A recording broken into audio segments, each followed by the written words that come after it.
In the dark days of the Civil War, American poet Henry Wadsworth Longfellow wrote these agonizing lines. "And in despair I bowed my head. There is no peace on earth, I said. For hate is strong and mocks the song of peace on earth, goodwill to men."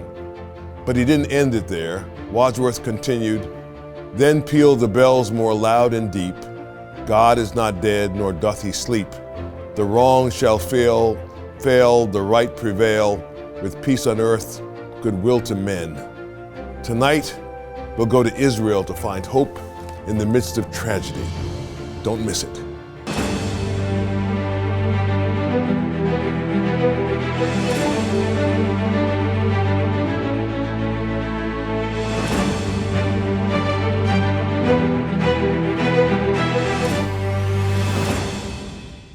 Nearly every morning, Father Eamon Kelly, a dear friend of this program, walks with hundreds of followers along the Galilean seaside for live stream scripture reading and reflections during his sunrise stroll and chats. I've seen these on Instagram. They're wonderful.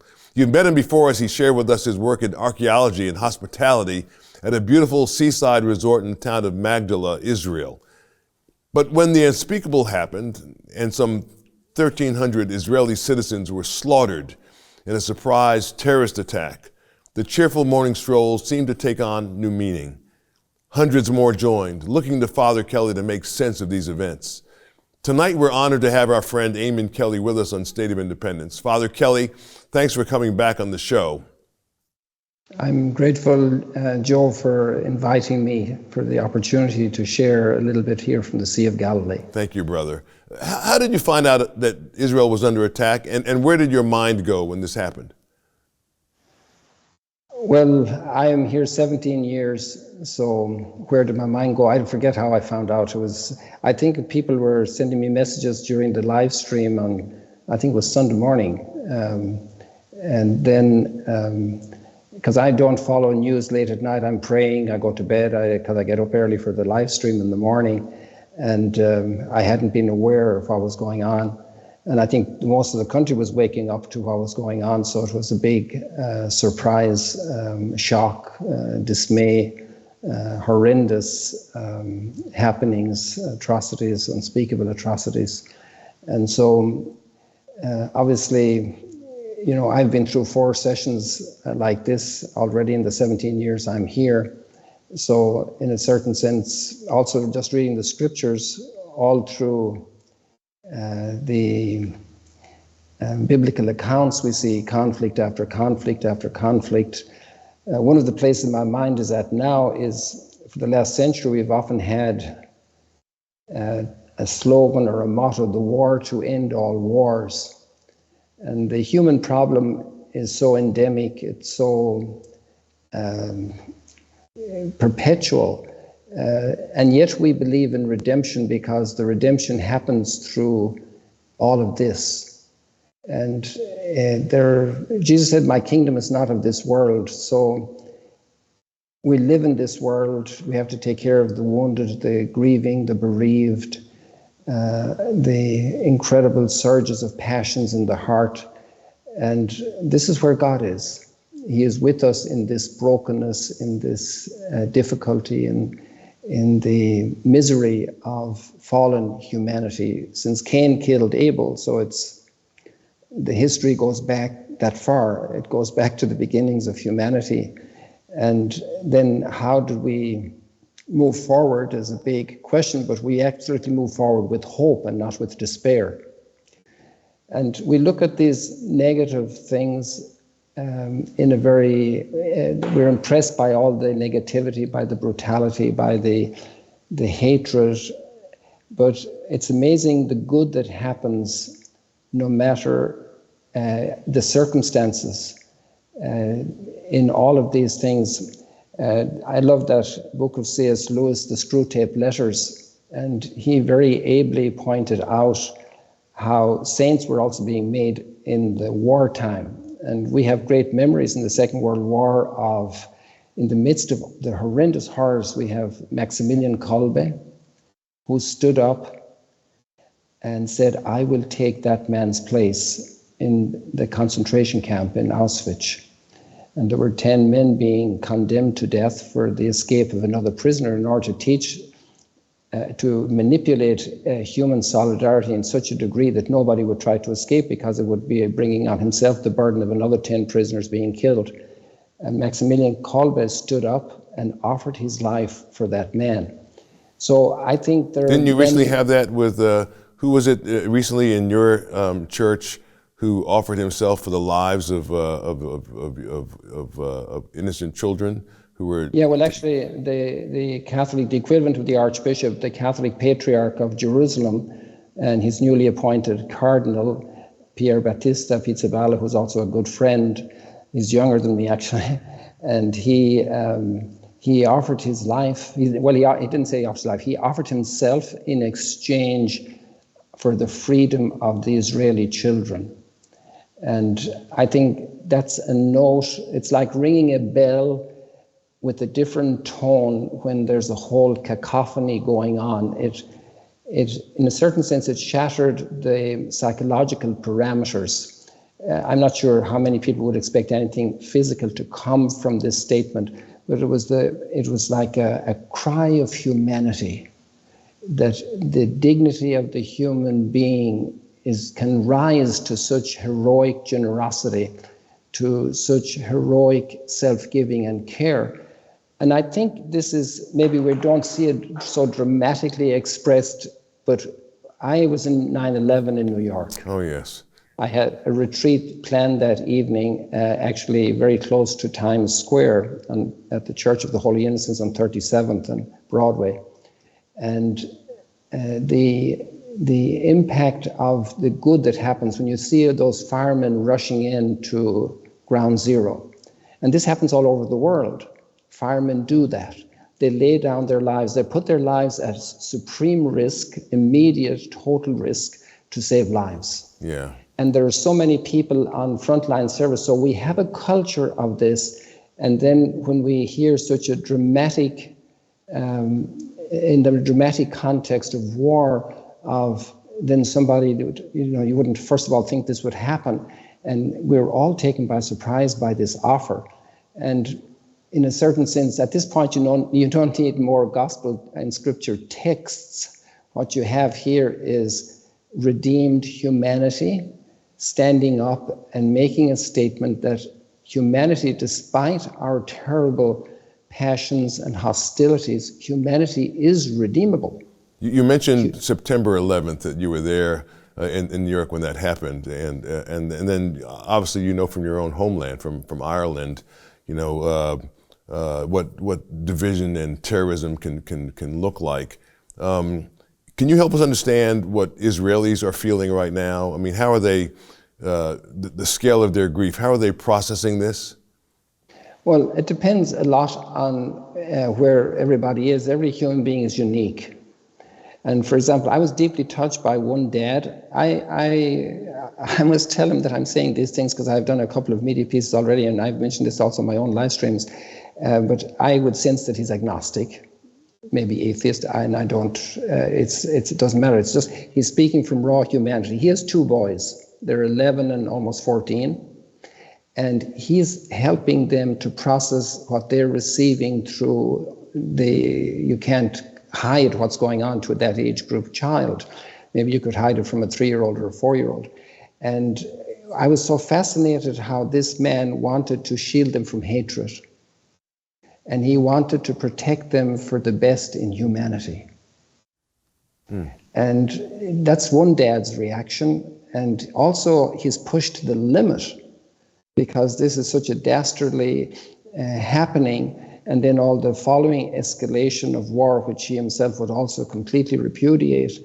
On the other hand, people realize that something major surgery has to happen. It's such a complex issue. Even such major surgeries in this case can't deal with the metastasis that has happened in society for very complex reasons. The issues to be resolved are huge. But other parents, another dad told me today that his children are much smaller. And they live actually near the Lebanese border. And he said that his children no longer are affected by the shelling. And he said that with great regret because it's become a normal for them. Wow. And that's also another part of the reaction and the process. Obviously, you see a tremendous amount. 3 friends of mine have lost immediate friends or a family of theirs in the conflict. So it becomes very close. You mentioned something when we were talking earlier about maybe we should take a moratorium from the barrage of news. For those of us who are in the United States who are physically not as close, but certainly mentally clued into what's happening, do you suggest that perhaps too much news is not helpful, or that we should take a moratorium from it? What do you think? I think we have 2 different audiences here. I actually tried this on a woman here, an Israeli woman who's an employee here with us in Magdala, a wonderful lady. And she said, but you can't stop me. I need to know every detail that's happening, because they're even bringing out names of people and their acquaintances, their relatives, their friends of mine, their relatives, their friends. And I understand. But let's say an average person that's not immediately here, and my little experience is that because of certain commercially sponsored media, sensation is a very important ingredient to keep ratings up. And so the news telling repeats the same tragic story multiple times within an hour. And you hear it over and over again. So I said to one dad of a 3-year-old, I said, if you keep doing that, and when you lift up that 3-year-old girl in your arms to give her a little hug, what's she going to feel from you? She's going to feel that deep anxiety that you're experiencing. Why don't you take a little break periodically during the day, and you just turn off the television, you don't look at the cell phone news updates, because you're not personally involved in first aid and first responding service in where the tragedy is happening, and have a moment of inner prayer, a moment of processing, a moment of grieving, a moment of conversation with a spouse, with a friend, instead of watching the screen all the time for the latest little nuanced detail of change. And create that little island of peace in your heart, so when you bring up your 3-year-old daughter to hug her, she feels peace. Father Kelly, that's so well said. I know I speak for our producer, Jeff Coleman, in saying how much we love you and are grateful for your daily encouragement from the Sea of Galilee. Your light is shining bright in the darkness, so thank you so much, brother. Thank you, Joe. Appreciate it. When we return, we'll be joined by a veteran journalist who's been covering Israel and the Middle East since the 1990s, Chris Mitchell. Don't go away. You're watching Joe Watkins' State of Independence on Lighthouse TV. Positively different. Share your comments about today's program in the comment box at joewatkins.org.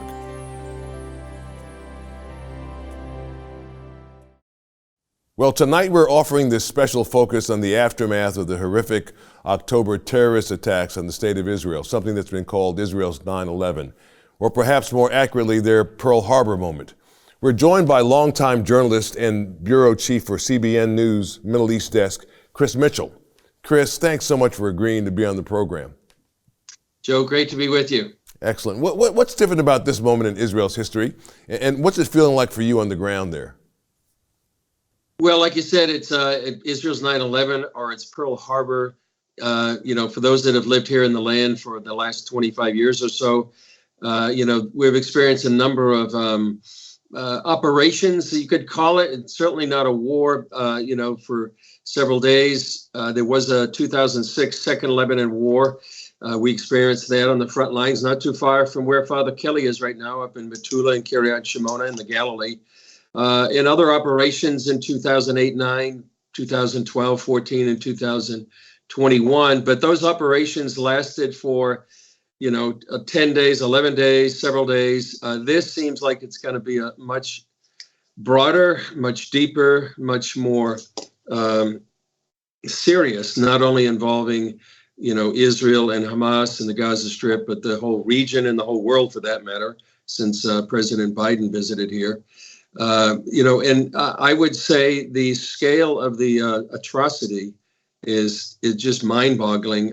Joe, last Saturday we were in a kibbutz called Kibbutz Be'eri, where 110 Israelis were killed. And as the commander who gave us a briefing said, it wasn't just murder, it was slaughter and even mutilation of the bodies. I mean, I think we've all heard some of the horrific stories about mothers and babies.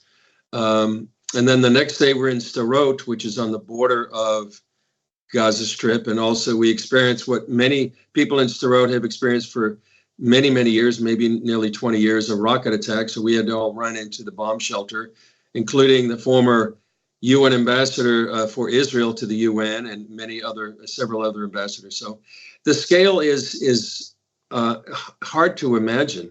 It just had to imagine. I think the death toll is now 1,400. So think about this. I mean, for here in the U.S., for a lot of people watching and they hear these newscasts, of course, you're well known to your viewers because you've been on and you have such credibility with them. But for a lot of Americans, these are new names to them. Like they don't know. I visited Israel some years ago, and I remember we were in the northern part of the country, and they showed me the Hezbollah flags flying, and said,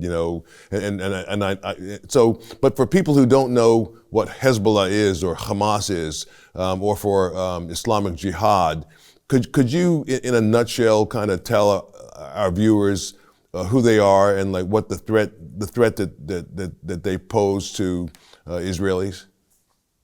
Well, they're Islamic groups who have an ideology that they want to kill the Jewish people and they want to destroy Israel. I think that's sort of the bottom line for both of these groups on the northern border and the southern border. And what we saw on October 7th was just the way that they had been planning for a long time to do that, and they executed it tragically so well for several hours there. I want to say since that day, we've been doing daily updates on the war for our viewers on YouTube and Facebook, and in addition to what we do with CBN News or the 700 Club. And what we try to do is we end the broadcast with reading a psalm. Today we read from the book of Isaiah, and I just wanted to add to what Father Kelly said earlier.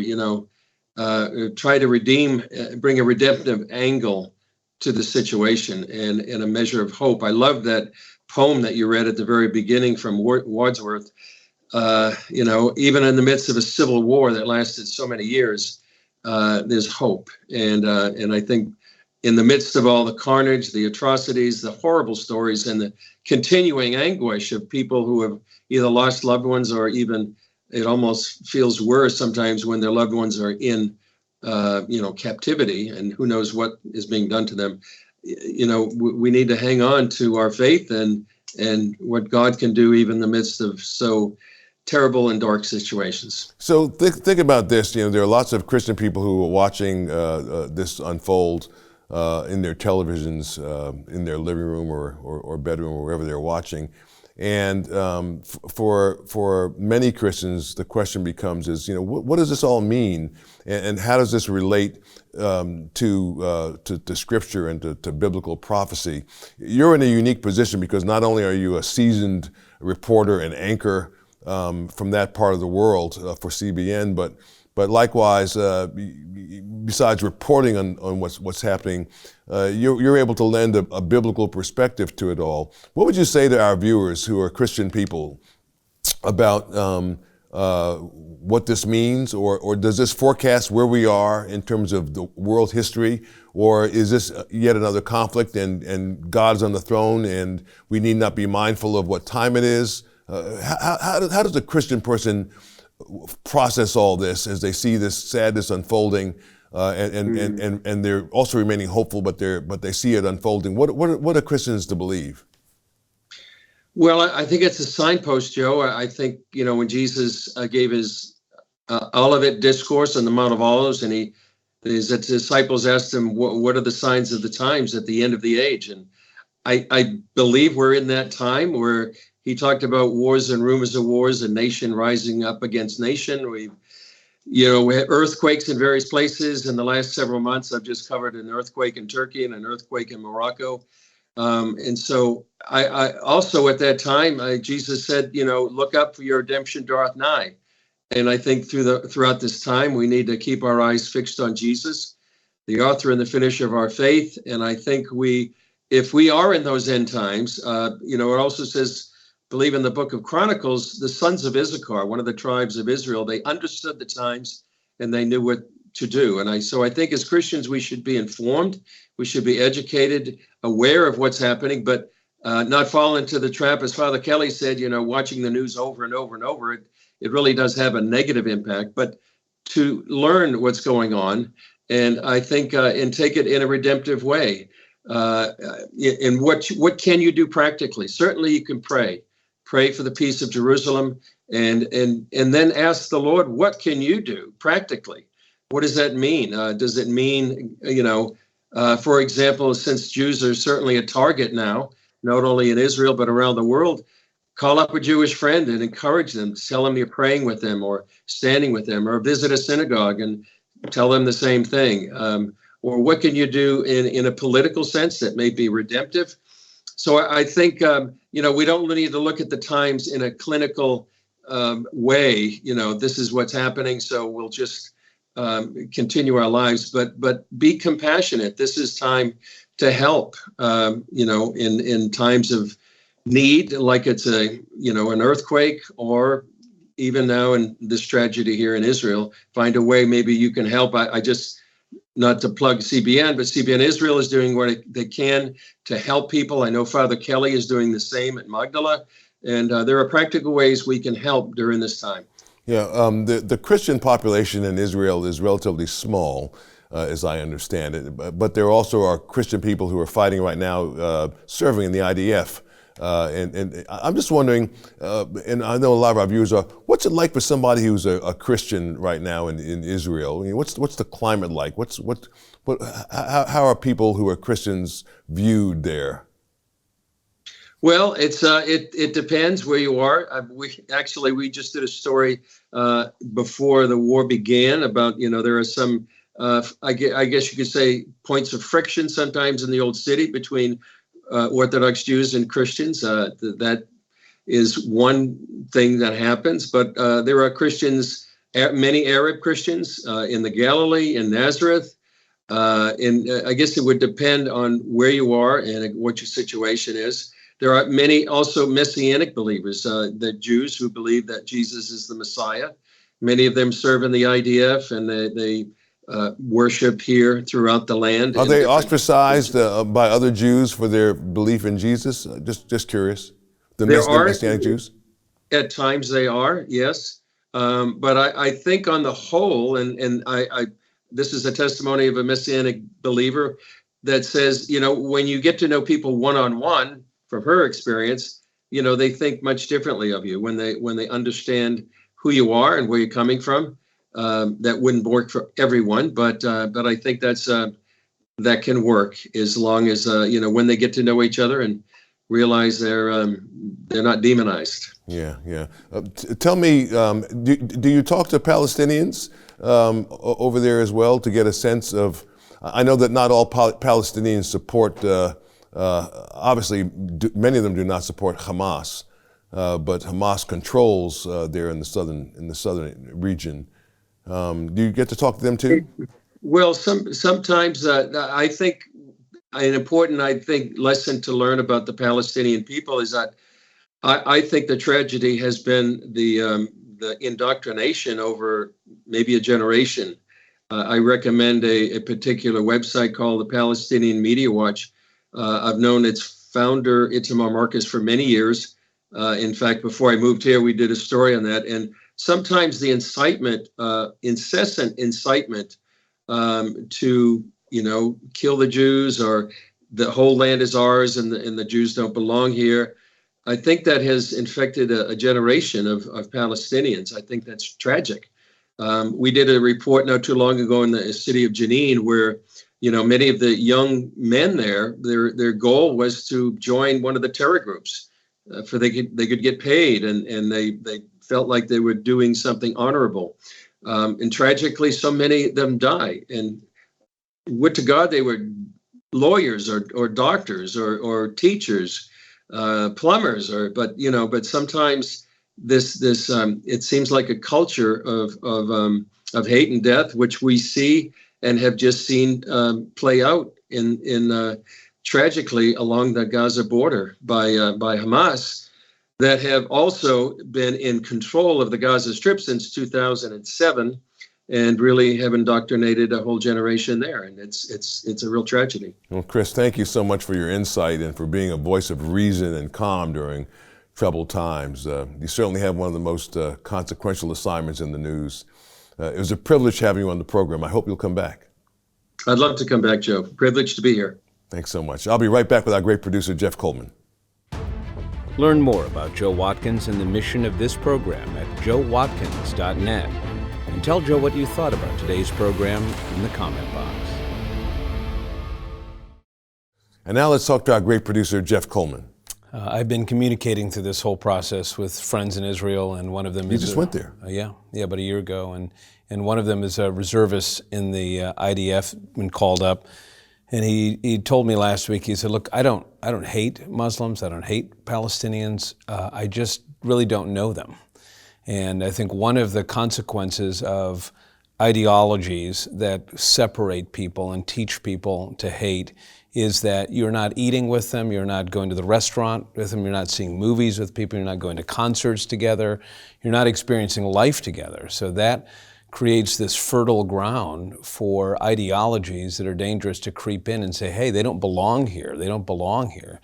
One of the warnings of Israel to us in this entire war and the horrors of it is that in America, we are in similar ways not communicating with people across the street, and we don't have physical walls or fences or barriers or tanks keeping us from walking across the street. I think it's a good warning for us that hatred, when it foments and it gets to that boiling point, is very destructive, and we're seeing that play out tragically in Israel.